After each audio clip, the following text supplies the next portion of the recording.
हरियाणा विधानसभा में 2 दिवसीय हरियाणा युवा संवाद कार्यक्रम में महाराष्ट्र, उत्तर प्रदेश, मध्य प्रदेश, राजस्थान, दिल्ली, चंडीगढ़, पंजाब और हरियाणा के 60 के करीब 16 से लेकर 22 वर्ष की उम्र तक के युवाओं ने हिस्सा लिया। राजधानी युवा संसद के सह संस्थापक जय सैनी और ईशा कपूर ने बताया कि संवाद ही हल है और इस कार्यक्रम के दौरान ई गवर्नेंस, ई साक्षरता, महिला और अन्य विषयों पर विस्तार से चर्चा भी की गई। हरियाणा युवा संवाद कार्यक्रम के पीछे उद्देश्य क्या है, इस बारे में राजधानी युवा संसद के सह संस्थापक जय सैनी और ईशा कपूर से खास बातचीत की हमारे एसोसिएट एडिटर अनिल कुमार ने। विधानसभा में हरियाणा युवा संवाद का आयोजन किया गया, इसके पीछे क्या लक्ष्य है, इस मेरे साथ हैं राजधानी युवा संसद के संस्थापक जय सैनी। इनसे जानते हैं कि इसके पीछे क्या उद्देश्य है। जी ठीक है, नमस्कार सर। उद्देश्य हमारा ऐसे कार्यक्रम को कराने का हमेशा से यही रहता है कि कैसे भी करके हम पार्लियामेंट्री जो वैल्यूज़ होती हैं, डेमोक्रेटिक आइडियल्स होते हैं, कैसे उन सब आइडियल्स को और वैल्यूज़ को ज़िंदा रखा जाए और हर वर्ग के बच्चों तक, चाहे 16 साल के हैं, 17 साल के हैं, 22 साल के हैं। यहाँ पे कार्यक्रम में हमने 16 से 22 साल तक के बच्चों को रखा है और कैसे वो इन सब चीज़ों को जाने और अपनी रियल लाइफ में भी उस चीज़ का प्रयोग करें। तो ये हमारा उद्देश्य रहा है। तो इसलिए यहाँ पर इस बार स्पीकर साहब की अनुमति से ये कार्यक्रम आयोजित किया जा रहा है, जहाँ पर 60 बच्चे आए हैं और विभिन्न जगह से आए हैं। मैं आपको बता सकता हूँ और बहुत अच्छा लग रहा है मुझे बताते हुए कि महाराष्ट्र से बच्चे हैं, जयपुर से बच्चे हैं, गाज़ियाबाद यूपी से बच्चे हैं, मध्य प्रदेश से बच्चे हैं और बाकी अन्य जो ज़िला हैं हरियाणा में, चाहे करनाल, सोनीपत, भिवानी, रेवाड़ी, चंडीगढ़ तो उत्तर मतलब यूनियन टेरिटरी हो गया, बाकी पंचकुला, अलग अलग जगह से, जलंधर, पंजाब से भी बच्चे आए। तो सभी बच्चे बहुत अच्छे मन से बहुत अच्छे से पढ़ के आए हैं और उसी तरीके से डिबेट कर रहे हैं। और बस यही हमारा उद्देश्य है सर। जैसे मैंने शुरू में बताया कि डेमोक्रेटिक वैल्यूज़ को हमें सिखाना है, पार्लियामेंट्री वैल्यूज़ को भी निरंतर हमें सिखाते रहना है। जी सैनी जी, जो बच्चे अलग अलग राज्यों से आए हैं और हरियाणा युवा संवाद हो रहा है विधानसभा में, तो किन किन विषयों पर अभी तक चर्चा हुई है? ठीक है सर, इसमें 2 विषय रखे गए हैं, 2 महत्वपूर्ण विषय हैं। ई गवर्नेंस और ई लिटरेसी है और दूसरा मुद्दा है वुमेन एम्पावरमेंट, महिला सशक्तिकरण।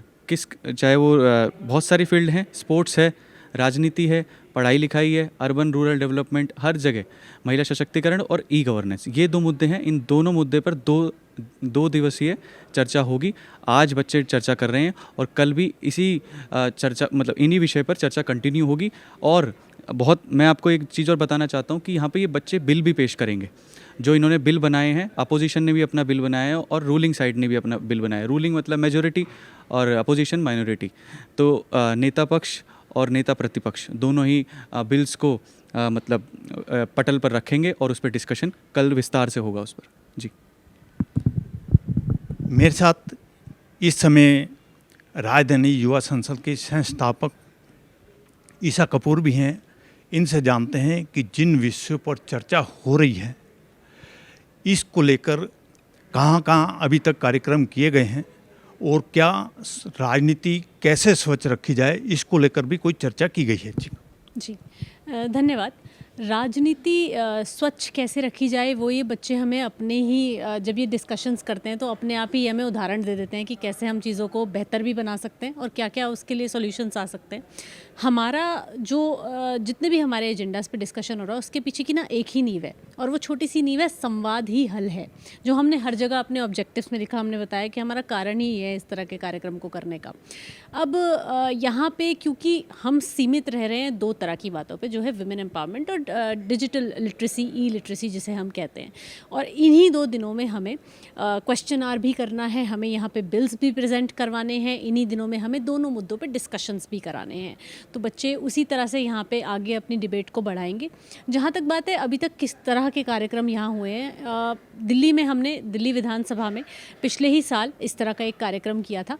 यहाँ पे हम बहुत खुशकिस्मत है, मैं कहूँगी बच्चे बहुत खुशकिस्मत है जिन्हें सदन के अंदर बैठकर एक एमएलए की भूमिका निभाने को मिला। आज वो आए भी हैं तो उस रास्ते से आए हैं जिससे माननीय सदस्य आते हैं। आज वो रह रहे हैं तो उस तरह से रह रहे हैं जिस तरह से माननीय मंत्री साहब रहते हैं। और जब वो अपने घर जाएंगे और कल फिर से लौट करके आएंगे तो भी उनको यही कल भी यही जीवन जीने के लिए मिलेगा। इसके अलावा 2017 से हम निरंतर इस तरह की गतिविधियाँ करा रहे हैं, चाहे वो सरकारों के साथ हों, चाहे वो इंस्टीट्यूशंस के साथ हों, चाहे वो कॉलेजेस स्कूल्स के साथ हों। और मैं होप करती हूँ कि हम आगे भी मेरी तहे दिल से आशा है कि आगे भी हम बस इसी तरह से करवाते रहेंगे। हरियाणा विधानसभा का हमें बहुत सपोर्ट मिला है, वहाँ से हमें बहुत हौसला मिला है। माननीय स्पीकर साहब की तरफ से हमें बहुत हौसला दिया गया, माननीय उपाध्यक्ष साहब की तरफ से बहुत कुछ हमें मिला है। तो मैं बोलूँगी we are forever grateful for that. Isha ji, स्वच्छ राजनीति देश के लिए बहुत ज़रूरी है और इसके साथ साथ रोज़ भ्रष्टाचार के मामले भी सामने आते हैं, चाहे अखबारों में देख लो या केस भी रजिस्टर्ड किए जाते हैं। तो इसको लेकर भी कोई चर्चा की गई है? जी, हमारे 2 मुद्दे वैसे तो ई गवर्नेंस, ई लिटरेसी से रिलेटेड हैं, लेकिन हमने सुबह से ही देखा जैसे ही हमारी ओपनिंग सेरेमनी शुरू हुई थी तो जितने हमारे सारे आज के सदस्य थे, जो श्रीमती गीता बुक्कल जी आज सुबह आई थी, उन्होंने भी बच्चों को संबोधित करते हुए कहा कि राजनीति पर ये जो एक कलंक सा मैं कहूँगी कहीं ना कहीं लग गया, उसको हटना, उसको धुलना कितना ज़रूरी है।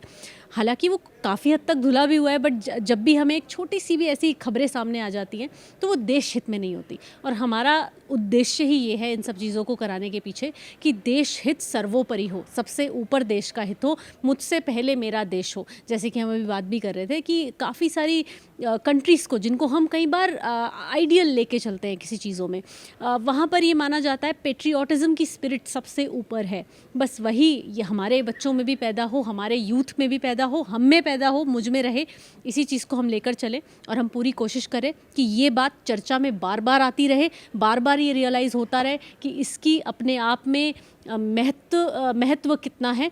और ऐसे ही करते हुए ये अगर कभी राजनेता बने तो एक अच्छे, स्वच्छ, साफ छवि के राजनेता बने। ये थे मेरे साथ राजधानी युवा संसद के संस्थापक जय सैनी और ईशा कपूर। इन्होंने बताया कि हरियाणा युवा संवाद के पीछे उनका उद्देश्य क्या है। Anil Kumar, total news, Chandigarh.